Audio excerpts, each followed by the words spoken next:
আসসালামু আলাইকুম। দেশ এবং প্রবাস থেকে যেখান থেকে বসে আমার এই প্রতিবেদন দেখতেছেন, সবার প্রতি আমার আন্তরিক শুভেচ্ছা এবং ভালোবাসা হইল। আলহামদুলিল্লাহ, আশা করি সবাই ভালো আছেন। আজকে আমরা ঘাস কাটতেছি, আলহামদুলিল্লাহ কাটিং রেডি করতেছি।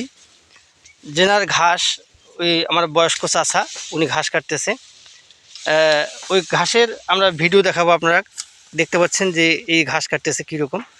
প্রতিটি কাটিং কিন্তু গজা শিকড় চলে আসছে। যে আমার চাচা, বড় চাচা, সুন্দর একটা সহজ সরল মানুষ, ভালো মানুষ। তা আমরা তেনার কাছে আজকে জানবো যে কীভাবে তিনি ঘাস চাষ করলেন এবং কোথা থেকে ঘাস পাইলেন এবং তিনি কি করেন, তার কতগুলো গরু ছাগল আছে, এই সম্পর্কে আজকে ওনার চাচার কাছে আমরা জিজ্ঞেস করবো। চাচা আসসালামু আলাইকুম। ওয়ালাইকুম আসসালাম বাবা। চাচা ভালো আছেন? আলহামদুলিল্লাহ। চাচা আপনার নামটা জানি কি? আমার নাম বাবা মোহাম্মদ নুরুজ্জামান দুলু। নুরুজ্জামান দুলু। আচ্ছা চাচা, আপনি কি করেন, পেশায় কি করেন, কি কাজ করেন? আমার বাড়ি হলো বিমানবন্দর পশ্চিমপাড়া সৈয়দপুর।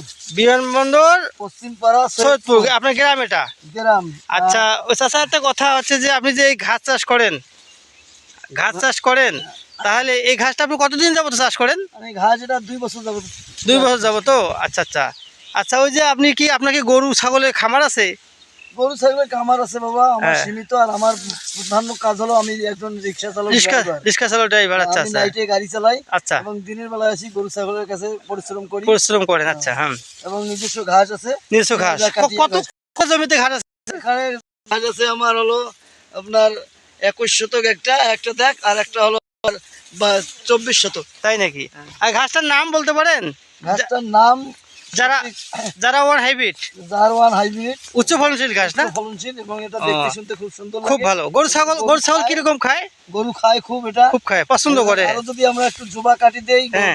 দা দিয়ে ছোট ছোট টুকরা করে কাটি দেই, হ্যাঁ। তাহলে সম্পূর্ণটা খেয়ে নেয়। সম্পূর্ণটা খেয়ে নেয়। খুব মিষ্টি ঘাস না? ঘাসটা মিষ্টি লাগে, ঘাসটা খুব নরম। আচ্ছা আচ্ছা আচ্ছা আচ্ছা। আজকে কাটিং করতেছেন? হ্যাঁ, এটা কাটিং করতেছি, এটা বিক্রি করার জন্য। আচ্ছা, কাটিং করতেছি। মানে প্রতিটা খামারে খেয়ে দিচ্ছেন? প্রতিটা খামারিকে দেব, এবং আগা যে আছে আগাটা আমি দিব না। জি জি। ঘাসটা আমার বাড়ির গরুর জন্য। হ্যাঁ। এবং এই কাটিংটা শুধু 2টা করে গেরো আমি তাদেরকে দিব। 2টা করে গিরো। এই কাটিংটা তো আপনার কাটিং তো খুব ভালো চাচা, পরিপক্ক, আসলে গজা শিকড় চলে এসেছে না? চলে এসেছে, লাগানোর সঙ্গে সঙ্গে বতি দেবে ইনশাআল্লাহ। আচ্ছা, তারপরে হচ্ছে যে আপনার গরু কি জাতের গরু আছে খামারে? গরু আমার দেশি গরু আছে, হ্যাঁ। আর হলো ফ্রিজিয়ান গরু আছে 2টা, হ্যাঁ। আর হলো দেশি আমাদের কুরবানি। আর চাচা একটা কথা বলি আপনাকে, ওই যে ঘাস সম্পর্কে, প্রথমে যে ঘাসটা রোপণ করছিলেন, প্রথমে কি করছিলেন জমিটা? প্রথমে আগে জমি তৈরি করেছেন ওই হ্যারো বা ট্রাক্টর দিয়ে? না, আমি হাল দিয়ে জমি তৈরি করছেন। আগে শক্ত ছিল জমি, এটা পানি ঢুকাইছি। জি। মেশিন দিয়ে আগে পানি দিছি, পানি দেওয়ার পর হাল চাষ করছি। তাই? এখানে চতুর্থ সাইডে আবাদ করে, তো আবাদের জন্য মেশিন ঢোকে না, ঢোকে না, গরুর হাল দিয়ে লাগাইছি। 1000 টাকা একটি হাল। আচ্ছা। 2টা, এখানে আমার 5টা হাল গেছে। তাই? জমিতে 5টা হাল গেছে, 5000 টাকা খরচ হতে। পরবর্তীতে আমি চারা রোপণ করছি। 3 দিন পর আবার জমিতে পানি দিছি। তাই? পানি দেওয়ার পর আবার 15 দিন পর জমিতে পানি দিয়ে আবার সার রোপণ করছি। যখন গাঁদা প্রায় অক্ষর এই 1 আঙ্গুল 1 হাতের মতো আসছে, তখন আবার আমি পানি দিয়া আবার সার রোপণ করছি। সার রোপণ করা এবং প্রচুর পরিমাণে গোবর দিছি। গোবর।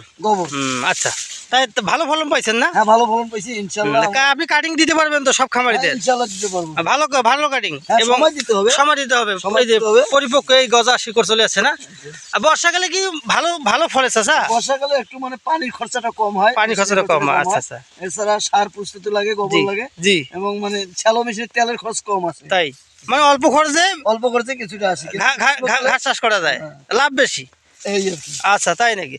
আচ্ছা, ঠিক আছে চাচার কাছে আমরা বিস্তারিত জানলাম। আজকে আমরা ওই যে কাটিং রেডি করতেছে সেখানে যাব, আমরা কাটিং দেখাবো আপনাদের। তাহলে আমরা কাটিং যেখানে রেডি করতেছি সেই জায়গায় আমরা চলে যাই, আপনাদের কাটিং দেখাবো এবার। চলুন দর্শক, চলে আসলাম আমাদের কাটিং যেখানে রেডি চলতেছে। আলহামদুলিল্লাহ, আজকে আমি 7000 পিসের অর্ডার পাইছি আলহামদুলিল্লাহ। আপনি দেখতে পাচ্ছেন যে প্রতিটি কাটিং আমার গজা শিকড় আছে। বর্ষাকালে কাটিংয়ের খুব ভালো ফলন হয় এবং খুবই গজা শিকড় হয়। প্রতিটি কাটিং এই যে দেখতে পাচ্ছেন কীরকম গজা চলে আসে, এবং শিকড় এবং গজা, এই যে আপনার কাটিং দেখতে পাচ্ছেন রেডি করতেছে, আপনারা দেখেন।